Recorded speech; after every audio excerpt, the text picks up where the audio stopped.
today we are joined by Claire Munde, the author of Bounce Back Babe.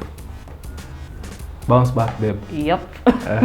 Tell me. That is me. Tell me your thought process. Okay, Claire Munde is a broadcast journalist. She has a show on Citizen Digital. The title of the show is She Means Business. Yeah. And she's also the author of this book. So the title, Bounce Back Babe, walk me through the thinking behind this title.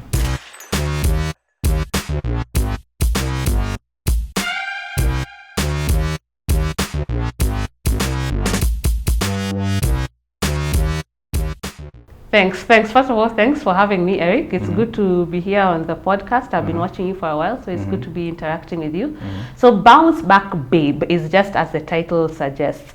So bouncing back is basically moving from a place where you're kind of stuck to getting unstuck. So what motivated me to come up with the book and the title of the book was basically because it's a motherhood book, first of all. So it's a book about motherhood. So how do you bounce back after pregnancy and even throughout the pregnancy process to the first year postpartum. So when you're going through that phase in life, for women, a lot of women go through body changes. So you gain weight, obviously, as you're carrying a child. Then your finances change. You know, they say that children are expensive, but you don't understand until you've actually gotten a child. So if you have not prepared yourself financially, you'll need to bounce back to a place where you understand your finances and also your fitness and mental health. So Bounce Back Babe is this babe who is going through a new phase in life. She's being reborn because she's becoming a mother. So how do you bounce back from that in terms of your body, get back to a body that you actually appreciate? Because a lot of women will always complain about their body has changed. How do I get back to a place that I'm comfortable with? Then with your finances, how do you bounce back? So you are living solo, spending your money the way you like, and then now you have another human being who is dependent on you. So how do you bounce back to a place where you can take care of yourself and also take care of your child? And then mental health, because a lot of things happen, hormonal changes when you go through motherhood and things like that. So how do you get back into that mental space where you are comfortable with yourself? So Bounce Back Babe is that babe. It's a guide for every babe out there, young and Why not Bounce Back Gal? Or is it babe? Babe, because a babe is like you're a boss babe, yeah? You're not just a girl, you're not just a woman, you're a babe, yeah? You know, this babe has just had a baby, so this babe just had a baby, but she's still a babe. And that's intentional, because a lot of people are like, now you're a mom. I think, have you been seeing this trend on Instagram that I think you're a mom should not do XYZ? Have you seen that? A lot of influencers have jumped on that trend because they're like, you're a mom, now moms don't do XYZ. But no, you're a mom, you're still a woman, you're still a babe. Because a lot of women sometimes forget themselves and they say, now mini mama. No, I am not for that. You are still a woman. So that's why I said it's babe. It's not bounce back woman, it's not bounce back granny. You're still a babe. So you still have things that you need to do. You can still be alive and still, doing the things that you need to do. So intentionally, I said you're a babe. Whether you're 20 or you're 30, you're still a babe. Yeah. And I think it's very important for women to always remember that, because sometimes some women lose themselves in motherhood. But just because you're a mom does not mean that you're not a woman still. Yeah. You get what I'm saying? I get it. So you're a babe. Yes, the babe who had the baby. So, what's your story? What's your story? In Bounce Back Babe? So my story for Bounce Back Babe, okay, let me give you my background. So I'm in the media. I'm a journalist, right? And I host this show called She Means Business. But my academic background is actually not in journalism. So I studied finance, but I ended up in journalism. Were you an accountant? No, I was a financial analyst for a short time, and then I decided to get into media. You didn't like it? No, I didn't not like it, but I think I liked media even more. So I ended up there. So what happened was, after studying, I was doing a little bit of this finance stuff, and then I came across this editor. And I pitched to him a column, because I started out in print media. I pitched to him a column to teach people about, finances and personal finance and whatnot. And he was like, okay, this is a good idea. So I wrote articles, and he was like, you know what, you're a really good writer. So if you're ever thinking about it, you could always come to the media world. So I started out in the business desk. So that is where I did, and I was like, this is actually interesting, because it was combining, not at Citizen, now that was at a different station that I will not name. I always find it strange that people in the media are always like, Arrival, another media house, like, because we're not there anymore. It's my story. Yeah, they say that, but I'll not name it for now. You'll be summoned. No. I saw you on a podcast mentioning our rival. I'm telling you. Yeah. So I started out as a business journalist there, and then I kept on, and I enjoyed it. So it made use of both skills. So my finance skill set, as well as my interest in media. But then you pivoted to women. Then I pivoted to women, because now this is something that I was going through. Now we're talking in the back. Something you were going through.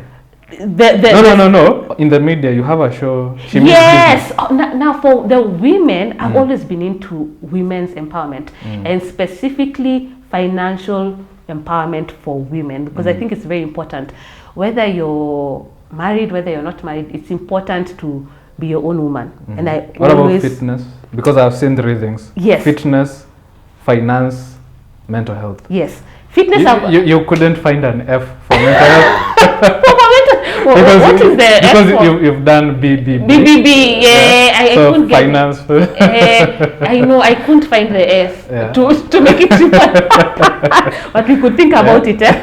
So women, I'm very passionate about women's empowerment and all that. So fitness, I've always been into fitness, because fitness ties into mental health. If you really think about it, if you take care of your fitness, whenever you exercise, whether you're walking, whether you're doing the HIIT or whatever, it gives you a burst of energy, which helps your mental health. Then the finances, as I said, I'm always like big on get your money in order. It's not a good look to be clueless about money issues, because somebody else is sorting out your money issues. And I'm very specific about that, because there are people who have their financial plan is to get a very wealthy person, which is okay, but also have your money right, like understand some of these things. It's not funny that you don't understand like what there's a difference between saving and investing. It's not good. So get your money together. And then the mental health, as I said, you need to be well. You need to be well mentally if you're going to function properly in all these other things. So that's how really my story you haven't told me a story. My story, I was getting there. So I started out in the business journalism. Then I kind of pivoted into digital journalism.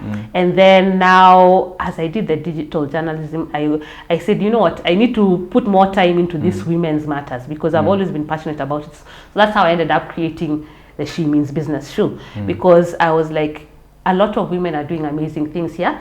We don't always hear their story, so we need to hear their stories, and it also inspires other women to know that they can also And you've interviewed some really high-flying women, including cabinet secretaries. Yes. Is it former or even current? Current. Yeah, I've done. I saw one you did with the one from Nyandarua. I don't remember her name. Yes, Cicely, yes. former water, CS and health and public service. I've also done Miano, who's the current tourism CS, secretary to the cabinet, Masiwa Njau, and many women. So I think it's always important to highlight these stories, because sometimes you just see people out there, but you don't know what their story is. And She Means Business is different in that it's not just the executive side of the story. We actually get to know who are you beyond this, because when you see somebody out there in their cabinet meetings, you don't know about them, but there's a whole person other than that cabinet position. So that's what it's about, and it really aims to spotlight the women as well as help other women know that even you can reach there. So that is basically it. So my story is basically that I have been in media, even though my background is in finance. And then because I've been in media so long, I was like, I need to write a book. And I've written 2 other books that have gathered dust. And I was like, 2025, we're not going to write a 3rd book and it goes to waste. So the last book is the first one that I've published. So Bounce Back Babe was the last book for me to write, and it's the first one that I've published. And it's because it's relevant for me, most relevant for me right now, because it is I've been in that motherhood phase, and I've been interacting with a lot of moms. I have a lot of WhatsApp groups that I run for moms and all that, and that I'm part of, and there are overarching themes for all of them. They're always thinking like, how do I get my fitness? How do I get my mental health? How do I get my money in order? So I was like, what, let me put all these things from the things I've had women saying, as well as my own experiences, and this could help a mom. And that's why it's a simple guide. It's not too much information packed in one, because as we know, we have so many competing things to do as women and as moms. So basically that's what Bounce Back Baby is, a guide for moms to make sure they have their best life in those 3 areas. Have I answered the question about me? I wanted you to tell me a story. My story, a story. Not your story, a story. A story. Which is your story? Haven't I just told you my story? Or which element of my story do you want to? Like when you, was it like something happened and you felt I need to tell this story? Like there must be some driving passion that leads you to write a book. Yes. Yes, I know that. For any writer. Yes. So for me, it's twofold. First of all, my own experiences going through motherhood multiple times. So there are things that, when I went through it the first time, I was like, now I know everything about it. And then the second, I was like, where? What shocked you? What shocked me was some things like, even the process of carrying the child again is not the same as the first. Each child is different, so each pregnancy is different. So each recovery is different. So for me, I was like, well, okay, it's not copy paste, which is obvious, but then I'm like, okay. You thought you'd hacked it? Yeah, I thought I was like, I've done this once. The second one is going to be photocopy. And another thing that shocked me really was a lot of moms I hear say, coming from not having a child to having a child is a difficult thing for them. For me, it wasn't. I was just like, it went. Now going from 1 to 2, that was the one that was challenging, because my children have a very small age difference, 2 years. So my first one is still a baby, then I have another baby. So it's like chaos. So I was like, where? This is not easy. And that's why I talk about mental health. So you have to make sure you take care of your mental health, ama you'll lose it. So for me, that was a shock, because I thought that since 0 to 1 was so easy for me, 1 to 2 would be easy, but it was not as easy as I thought. So managing those 2 was a bit difficult. And for me, I have not had a live-in. I've had a commuter. And if you don't have a live-in and you have children, it can be chaotic, or you may not know, but I'm telling you. So it can be chaotic. So for me, it was a bit difficult balancing all those things, and then plus you're working. So yeah, it was not the easiest thing, but at least we went through it. So that made me say, hey, let me put some of these things. What are some of the lessons that I've learned? And things like delegation became like so crucial, because I used to be the kind of person who likes to do everything. And then I cannot survive like this. So if I don't need to do it, if it's not a very core thing, delegate. So for me, I think like motherhood has taught me the essence of delegation. Like you need to delegate if you want to be efficient in anything. And that's why I'm always like, whenever I see moms who are like, oh, I can't, if you're a mom, you can do anything, my friend, because you really have to learn the art of delegation. Otherwise you will not accomplish anything. So for me, that was one of the things, my own experiences. Then the second one was because I cannot be in journalism. I write all these articles and I've helped people write books. And then I've not even written my own book. So I was like, no, how have I been a ghostwriter for people's books? How have I been writing all these articles? And mine are just gathering dust. So I was like, no. Which year was it? Like 10 years ago. Oh, writing? Yeah. The books? Yeah. Oh, you said you had written two others that have gathered What were they about? The first one was around careers, things to do with careers and how to go about choosing your career and stuff like that. The second one was still around like a healthy life. So basically balancing your fitness. I've always been into fitness and how it just ties into the overall well-being. Can you connect these three for me? Okay, when did you write this? So this one has taken me a year to write. So I started in 2024. Then I published it early this year. So connecting the three things, finance, fitness, and mental health. Now, first of all, your mental health. If your finances are not okay, your mental health is going to suffer.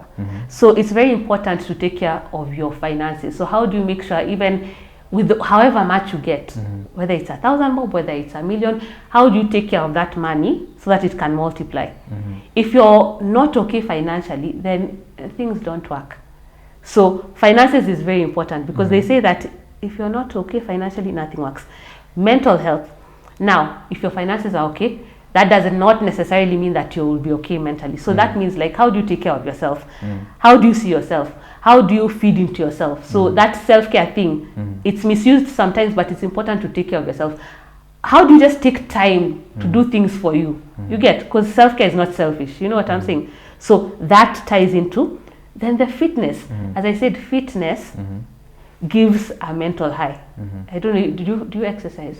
Or what do you do? What kind of exercise? Just lifting. Lifting, like after you've done it, do you just feel like, the world is not even ready for me. It's not even ready for me. So it has a very good thing. So when you take care of your body, your fitness and everything, it just makes you feel good. So that's how those three tie in. And then more so for moms, because after pregnancy, like you've gained weight.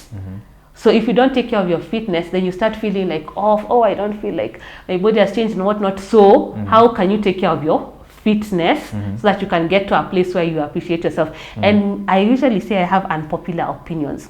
Now, I don't usually encourage like women to just sit there and, okay, I've had a baby, you're just gaining weight. Yes, you've gained weight, but can you work on it? So I don't like people who like say, it's okay, no, it's not okay. You're not happy with yourself.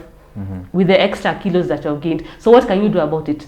Fitness, go walk, do what you can. You get, there's a reason why are people doing all this gastric sleeve, balloons, because you're not happy with your body, but you don't have to go to that extreme. If you just start the walking, if you just start doing things here and there, it will help you. So I'm always about get your fitness right, get your mental health right, get your finances right, then a lot of other things will start to align as they should. All right. So what is like, let's say mental health there? What is something one can do to improve their mental health? Yeah, I'm big on journaling. All right. It's very effective and very easy. People just think, oh, it's just writing. It actually is very cathartic. What is it about? Journaling is writing your thoughts down, whether it's in a notebook, whether it's on your phone. Write your thoughts down because it actually helps to clarify things. So if you're going through something right now, write that. Write it down. Write, okay, this is how I'm feeling. This is what I'd like to achieve, and then keep on going back to it. Like, so last month I had said this was my goal and whatnot. How far am I? It helps you to be accountable to yourself. Before you get that accountability partner, journaling helps you do that. So you said, okay, I said I'm going to stop overeating. Go back to it. So journaling is a very powerful free tool that you can do. And then also walking or exercise, it helps your mental health. It actually just helps you to clarify your thoughts. So I always tell people, start with journaling and start also walking or any form of fitness, whether you're a runner or whatever it is, just do that. Those two can have a good impact on you. And then after journaling, don't just, you're writing and you forget about it. Go back to it and reevaluate. It has a huge impact on you. And then always just find reasons to be grateful. Simple things. You know, there are those things that people say gratitude jars. Today, I'm happy because I woke up. That's a win. You woke up. And getting sunlight. get your vitamin D. Yeah. Do you know so many people have vitamin D deficiency and they don't actually know it? I actually heard that vitamin D itself is like medicine. It is. Like if you, some people have some certain conditions, they're sick, and they start getting their vitamin D supplements and they get better. They get better. So go to the sun. It's true. Even you, when you're feeling grumpy and then you just get that nice sun, so you feel better. Get your vitamin D. So what is one thing when you got pregnant you wish you had been taught? Hey, one thing that I wish I had been taught was to just say no. Say no. If I don't want to do something, no. Remember that? It was Eliud Kipchoge, vitamin N. No. Vitamin N. No. No. Because I feel like I would just like, okay, I want to do this, I want to do that, I want to do that. Whether it's even with work, like, no. I don't have to do that project. No. And I don't have to explain to you. It's no. So for me, I wish I had known that I can say no. Wouldn't you need the leverage to be able to say no, like at work? Yeah, you need to, that's why, as I said, journaling. No, I mean like you need that leverage, like let's say you're just an entry-level person. How do you say no? you have to know how to diplomatically say no to some things. But that's true. That's true also. You need to know where you're at also. You get? So if you're entry level, then it becomes difficult. But learn how to self-advocate. Learn the art of negotiation. So you may not be able to say outright no and not explain, but you may be able to say no and explain yourself. So don't just take things because you feel there's no alternative, because then you become a prisoner and you become frustrated in life, and you have to take care of yourself during pregnancy, because as I said, how you are during that phase can have an impact on your child. So learn how to self-advocate. What about maternity leave? Yes. Some workplaces don't give it. It's a very, very unfortunate. And then that's another thing that is, we can speak from a place of privilege, because like it's in the Employment Act, those 90 calendar days, the 3 months. But then there are some places in it's not enough actually. It should be 6 months, honestly. So kudos to the companies that are already doing that. But even the 3 months, there are companies and even the people who are like in the soccer and whatnot, they don't have that luxury to have that. Self-employed women. So it's challenging. It's really challenging. But what I say is that we must try and advocate for ourselves as much as possible, because that critical start to life is very important. But I know that it's difficult for some people. And that's why I keep on saying that financial empowerment determines so many things. If you're now financially well, you're able to make some decisions. When you're not, then you're like at the mercy of everybody else. So let's advocate for employers to just give those 90 calendar days, those 3 months of maternity leave. Where it's not happening. The parliamentarians, women reps, are they working on this? There's some effort that is being made, because it's already in the Employment Act. I feel like what they are doing, the parliamentarians. No, you said in the Employment Act. Yes. 90 days. Is the 90? Oh, I thought you meant like the 6 months. Or for the 6 months. Hey. Now that is the challenge. The capitalism now. The 6 months is now a challenge. They will use that to fire people. Exactly. True. Exactly. Sadly, it's sad, because even with those 90 calendar days. Or not to hire women. Exactly. And there are some that still do that. The quiet firing even. You frustrate a woman so much until she says, you know what, So the employers, please stop doing that. Stop doing that. You would not be here if it were not for your mom who brought you here. So let's stop looking at it like, hey, this is a burden. This woman is not going to be here for 90 days. No. If she's okay with those days, then the baby is able to get their nutrition. Everybody's okay. She won't be taking off so that she can take her child to the hospital and whatnot. Let that time come. When she's in the office, then she will be able to be productive there. So let's look at it long term instead of like, those 90 days, we can just get a man who is not going to, no. Let us, you talked about fitness. Yeah. There's a part you write that after giving birth, your appetite. Your appetite came back in full force. Full force. Yeah, that's why you have to be an adult. I usually tell people adulting is hard, but you just have to be an adult. An adult is like, hey, I have cravings, I just want to eat everything but you. If I gain all these kilos, is it going to help anyone? So adulting is like, I want to eat chips and KFC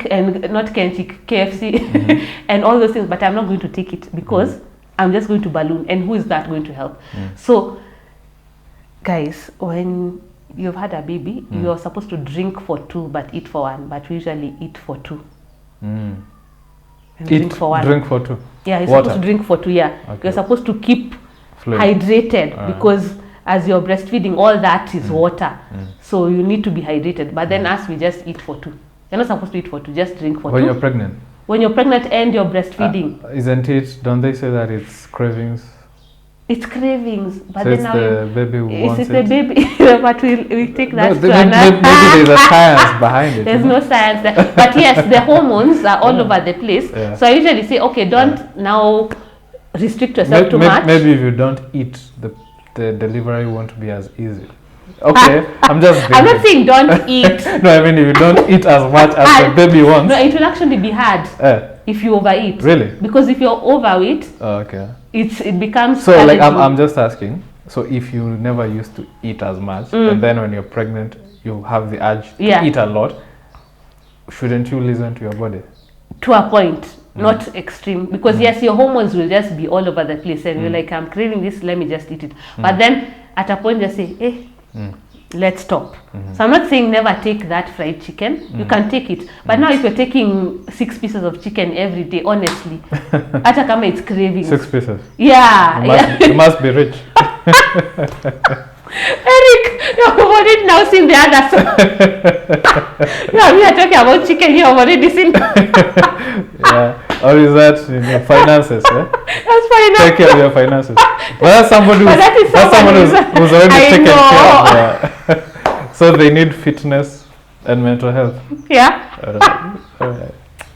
Oh yeah, I know because sometimes it does look ideal, right? Because sometimes we are not all in the same financial place, but then you start where you are, right? Yeah. So if you can save 500, but you start with the 500. You don't say that, the ones who are like, if now my money can't solve problems, I better eat it. Don't be like that, because it's a zero-sum game. You're not going anywhere. You'd rather save the 500, get to wherever it gets to, rather than like, I don't have 5 million, so let me not save anything. So just start where you are. That's what I always say. And then try to improve your skills to make yourself earn more money, because sometimes you will save but you'll never get anywhere, and that's an income problem. So you have to increase your income. And how are you going to increase that income? Is it through more education? Is it by improving your skills? By the way, among these 3, which is the most neglected by women? Fitness.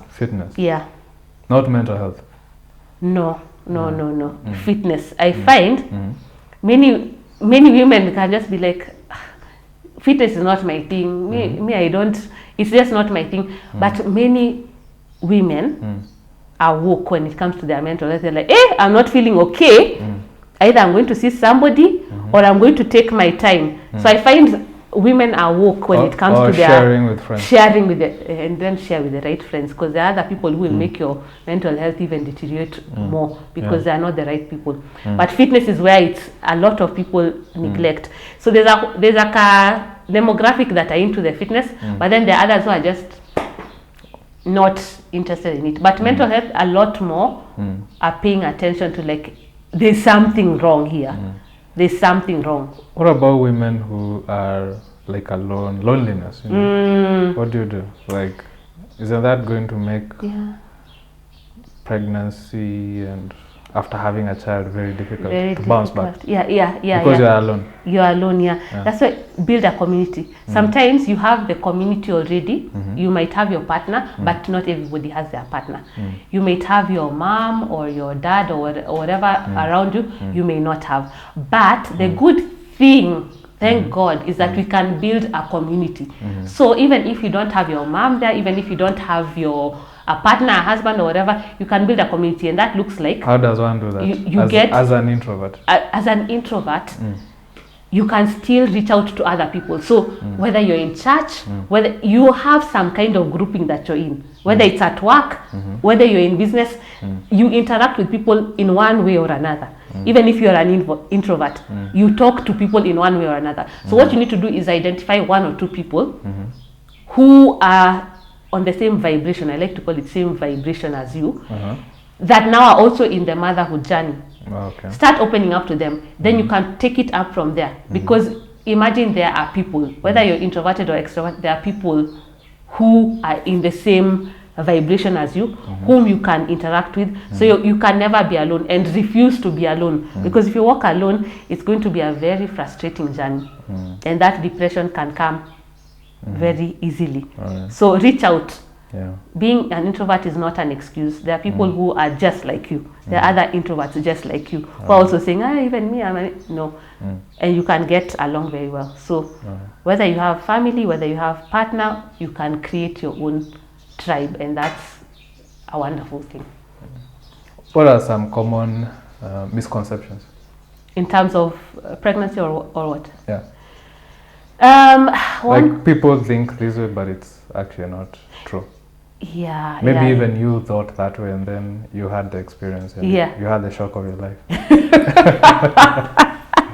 Okay, one thing that that shocked me was that transition, that one that I told you from 1 to 2, because I thought that since I've done it before, I mean 2, 3 will just be easy. No, each child is very different, each pregnancy is very different. So that was a shock. 2, when it comes to breastfeeding, it's also not natural. It's a natural thing, but it's not, it's learned. So it won't just happen like that. There's an actual formula to it. So if you don't do it right, then you will get frustrated and you won't get to that 6-month mark. Then another thing is that if you think that baby fat will go on its own, it won't. You have to be deliberate about it, and that one needs you to work preconception. That's why the book is from preconception. If you're active before, then you're able to shed post. But if you've just been eating and sitting there, it's not going to go as fast as you would want. So the thing is, you need to plan before. Of course, there are people who have oops. If it's oops, now just plan as you go ahead. But yeah, you actually have to be intentional about your fitness for it to work post. It's called oops. Don't you know oops? It's a word, yeah? It's Eric, you know oops. I knew oops as an adjective, like oops baby. Oops baby. I didn't know it as a noun. Oops. You had an oops. Yeah, it was an oops. Oops baby. We just keep on. So it takes 2 to tango. Yes. Yeah? So partners. Yeah. You have them, you don't have them. Yeah. You're bouncing back. Yeah. How do you approach that? Yeah. So if you have the partner, I always tell people, don't assume that I should know what you want. Sometimes it's like, it's obvious. See, I've just had a baby. I've been with the baby all day. Atakama, I've been on maternity leave. It's not obvious. Tell your partner what you want them to do. Because you know that thing of the 5 love languages. You don't give me your love language, because maybe that's me. That's not how I want to be loved. You get? You have to understand mine. And then I understand yours. This is a real thing, huh? Eric! It's a real thing. You've heard of the 5 love languages? No, I'm asking if it was a real thing. Like, it's a real thing. I thought we all want those things. No. Like, for you don't like gifts? I like gifts. Who doesn't like gifts? Some people would prefer you spend time with them, imagine. But they would still enjoy it. Yes, but that is now a secondary. If they were to choose between time and... Are there people who don't like spending time with their yes! Partner? That's why they say, like, there are some especially fathers who are not present, but they are giving their kids the gifts. But see, I've bought you all these things. I'm not there. But no, that's like child. No, that's like they are not giving. These are aside. Yeah. But let's say you're giving all. Yeah. Is there one time? Are you giving all of them really? Yeah, of course you should be giving all. You should be giving gifts. You should be. You should. Yes, you should. But you should be spending. Happen? Yes, you should be spending time with that person, and you should be affirming them. You should be doing physical touch. That is like no. That is ideal. Like, that's not ideal. It's like expected. Like this is what love is. Do you do all those things? Yes. Do you do all those things? Tell me one that I don't do. So you affirm. Yes. You spend the quality time to their liking. Yes. What do you mean to their liking? Because you might be like, I've spent 30 minutes with you. No, I wanted us to spend 2 hours. No, like I am with somebody I enjoy spending time with. So it's not a duty. It's not that it's not a duty. It's that life easy. happens and you may not be able to do all these things. I'd like to spend 2 hours with you, but then there are so many competing. There are children here. There's work here. Yeah. So, but when you get time to do it, you prioritize it. You do it because even those. You things see, when you get time. No, I'm saying, excuse that. Those things you're prioritizing them. Why am I not prioritizing? I should prioritize my partner. I'm prioritizing work so that I can give you the gifts that you want. Now, if I don't prioritize work and I don't have a job, you will be without gifts, and then you tell me that. But I'm not working all the time. But I'm working hard so that I can give you the kind of gift you want. You know, because workaholism is also an escape. Yes. I'm not saying workaholism, but you're probably working hard to get to that point. I will probably, like, how much is you spending 10 minutes with somebody? That is not enough for me. Yeah, it's not enough. Yes. But 30 minutes. I will have 30 minutes. We'll talk about how was your day. Yeah, but then 30 minutes can rush like how was your day? You know, it becomes a chore. These things, honestly, it's like sometimes people are ticking boxes. It's like, okay, you said that you like quality time. Okay, Friday. Hey, so how was your day? That's what I'm saying. That's what I'm saying. If you're with somebody who you like, you like spending on them. You like telling them, like it's not even like you like, it's normal. Like, oh, you look good. Yes. Like that's affirming, right? Yeah. I spend time with you. I like you. Yeah. Right? What else? I'll buy you a gift. Yeah. I want to see you happy. Yeah. What else? Acts of service. Physical touch. Yeah. Of course. Yeah. Acts of service. Yeah. Yeah. But you're so being ideal. Like acts of service might be for somebody. Yeah. Like the dishes are there. Oh, are you going to go nicely? You like the acts of service. I'll wash the dishes. You don't feel like washing the dishes. I get you. Yeah. So it's very ideal. Yeah. So there's a primary thing that you like. Yeah. There's a primary thing that I like. So that is basically the essence of it. And how did we even get to this? We were talking about what? We're talking about telling the person what you want. Yeah. So for you might think what I want is just for you to cook for me, but maybe I want you to just take the child for like 2 hours. So tell your partner like for the next 2 hours I am sleep deprived, just take the baby and then let me focus on my sleep, so that they can understand we're on the same page. So communicate what you want. Don't think that somebody understands what you want, because they'll do what they think you want, but that's not necessarily what is the priority to you. Then if you don't have a partner, get paid help. The paid community is your nanny. Get a good nanny. If you have a good nanny, life becomes so much better. If you have a nanny from hell, things get bad. So get a good nanny. Finances. Yeah. Finances. Yeah. So planning. Money. So planning for it is also planning for that. Yes, planning for your help. In those 9 months. Yes. You need to get your nanny before, not at you when you're. No, I mean like planning the money you will need to pay. Yes, because you see there's a minimum wage, which is now back to finances. You see there's a minimum wage you should be paying your house help. So what about like if you don't have your finances right, don't get a baby? Hey, Hey, you are trying to put me on the spot, Eric. No. Like it sounds like, if I, there are all these rules and, It's a very hard. Difficult one, honestly. Yeah. Because, they say... It will affect your mental health. Yeah, it's a difficult one. I can't say don't get, I can't say get.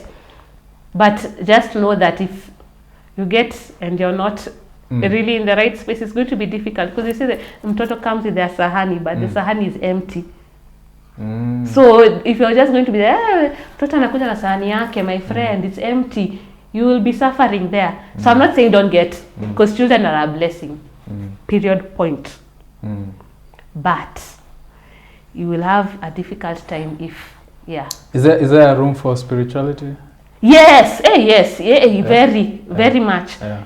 Mental health. Yes, yes. You need to be right with God. If that's what you would. Yeah, God plays a very important part because it helps really guide, put you in the right space. So, but then also don't be like, hey, God is going to, God helps those who help themselves.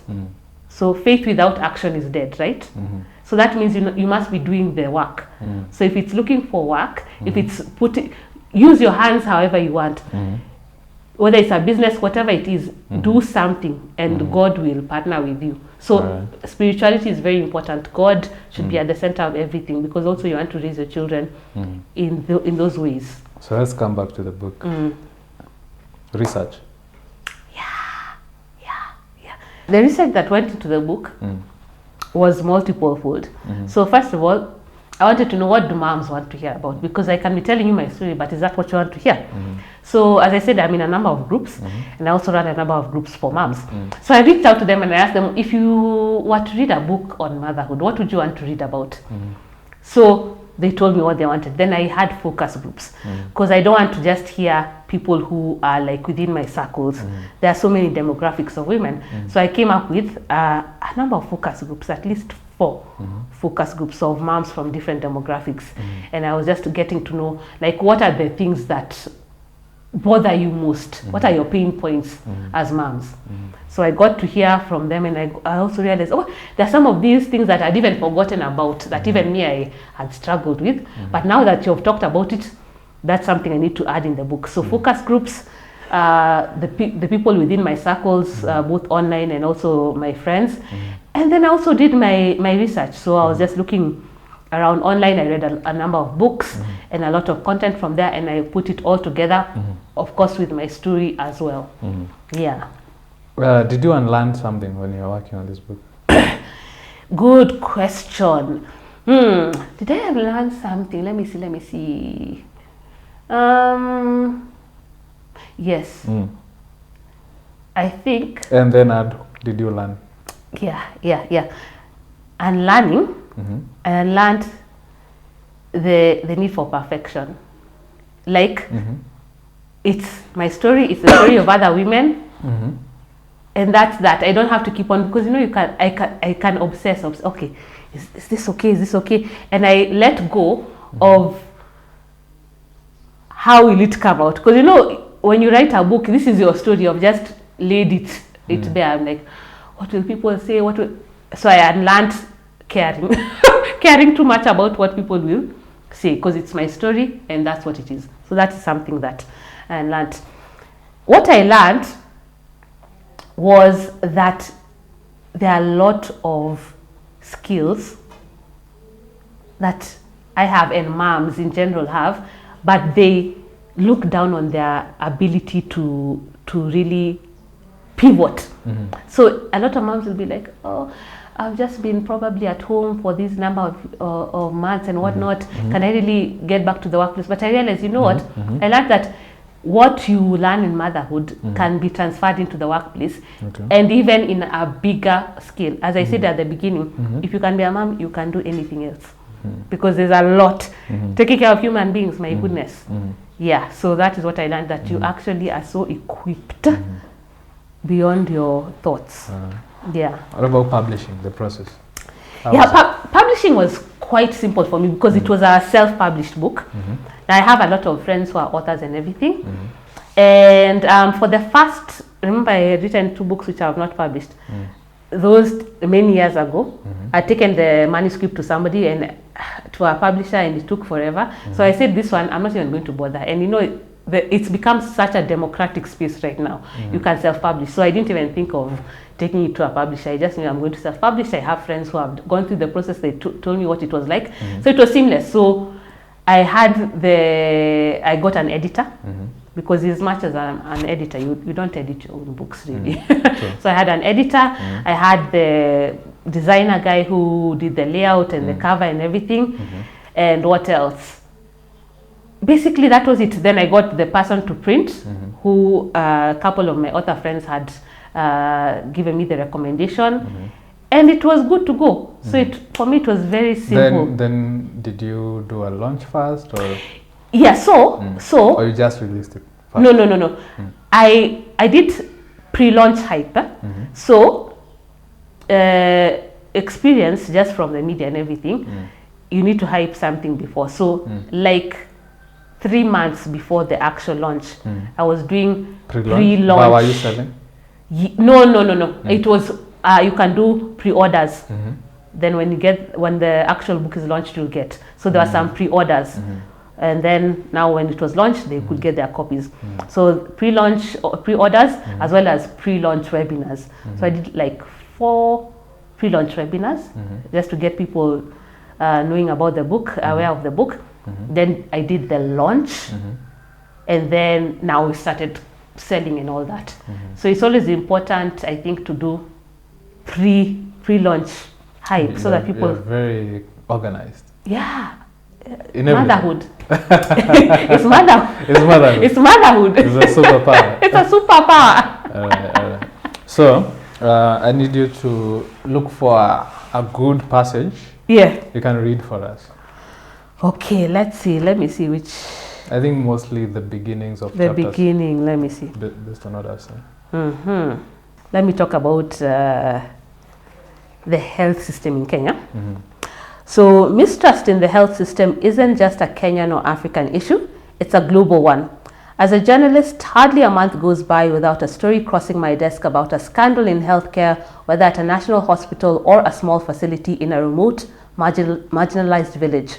From whistleblowers exposing how doctors push patients, especially those with private medical insurance, into unnecessary tests to meet targets, to cases of misdiagnosis and even fatalities caused by medical negligence, it's no wonder many people approach the health system with fear and mistrust.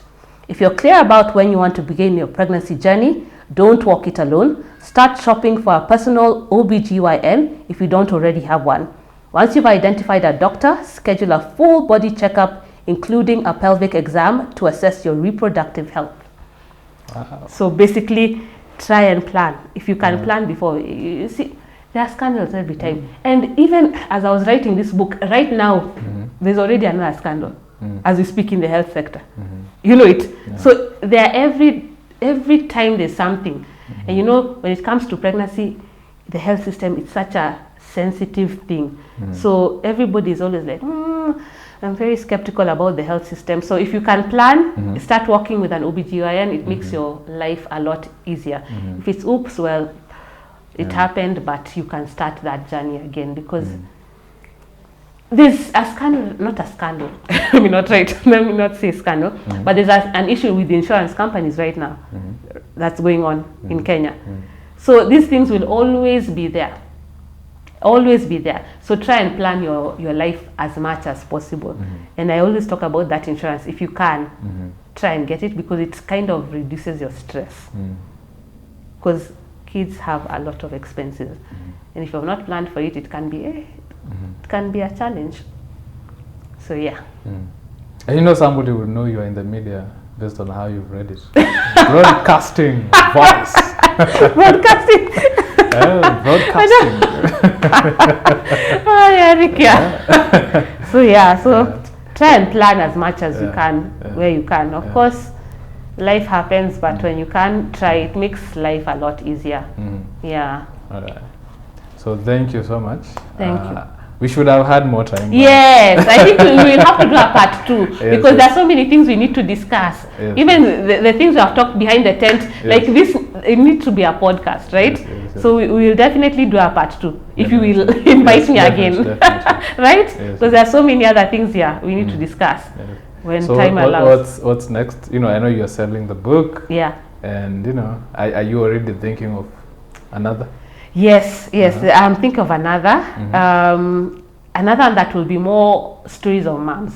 So this one was my story as well as snippets of other moms. But now the next edition might be stories of just the moms themselves, like telling us their whole process. Or it might be a totally different trajectory. So there are 3 things. It might be the mom one. I'm not sure which one will come first, the stories of moms. It might be a children's book, because I've been thinking about that a lot, and even just seeing my children, and I'm like, we need some more Kenyan books. There are some good Kenyan books, but there's need for more children's books for girls. For girls, yeah. Right. Then, and even for boys. No, I think the one you want to write. It will just be for both, because I have both. Okay. So for both. Yeah, I see. And then the other one, imagine I'm exploring semi-fiction. I'm not a fiction kind of girl, but semi-fiction in terms of the elements of reality, but elements of fiction. So I'm still trying to see how that will play out, because I must say I'm not a fiction girl, but I'm just seeing, so let's see how that will play out. Are there books you've read in the mom genre that you yourself found useful to you as well? Yes. Now, the one that everybody knows about is the What to Expect When Expecting. But that one now is so US, you know. Some of the examples are so US, and that's why I felt like, we need a Kenyan version. I've not seen a Kenyan version of these things. There are things that, like, okay, when it comes to foods, well, they're not talking about ngwashi, they're not talking, we need the Kenyan context. When it comes to the health system, their health insurance, even US, there's no health insurance, you need to sort it out yourself. What about SHIF? What about private SHIFSHA? And private insurance here. How does it work here? Because it's totally different there. I don't know what it works out like there. Here, like, if you're doing your own insurance, you cannot get medical maternity cover after the fact. You have to get it 9 months. That's why I'm saying planning. So you don't get pregnant today and then go ask getting a cover as an individual. For corporate, it's different. So those are the things. Like, What to Expect is a good book, but it's not Kenyanized. Then there's also another book that I had read. I'm trying to remember. Enough About the Baby. I've forgotten the author of the book. Enough About the Baby. So it's like, we're always talking about the baby. What about you? Okay. So it was very interesting, because she just put her experiences like, what about you? Like, every time we're talking about the baby, hey, what about you? So I've forgotten the name of the author, but it was a very good book. So those 2 are the mom space books that I've read and really liked. Asante sana. Thank you so much, Eric. Eric, for gracing us with your presence and giving us all these advice and knowledge for women who are pregnant, expecting, and their partners as well, to know what they're going through. So we were here with Claire Munde, the author of this book, Bounce Back Babe. Where can they get this book? They can get it from Nuria and also Kibanga Books. So my name is Eric Rogara. This was another episode of Conversations in Literature. Conversations in Literature is sponsored by Nairobi Academic Press. And do not forget to subscribe to our channel, Roaring Simba Network.